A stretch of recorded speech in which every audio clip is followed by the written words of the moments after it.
అంటే స్త్రీ అనుభూతిక ప్రపంచం. అనుభూతిక అంటే ఇది ఇప్పుడు మనం చెప్పినయన్నీ కూడా అనుభవాలే కదండీ! అనుభూతికి తలంలో వచ్చినయే కదా!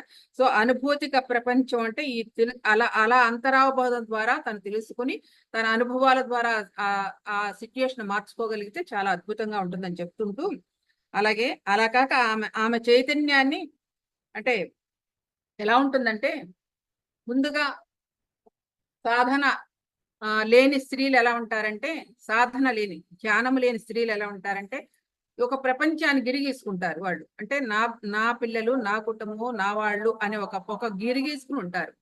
ఆ గిరిని దాటి వెళ్ళగలిగేది ధ్యాన సాధన ద్వారా అంతర్ముఖమైనప్పుడే జరుగుతుంది.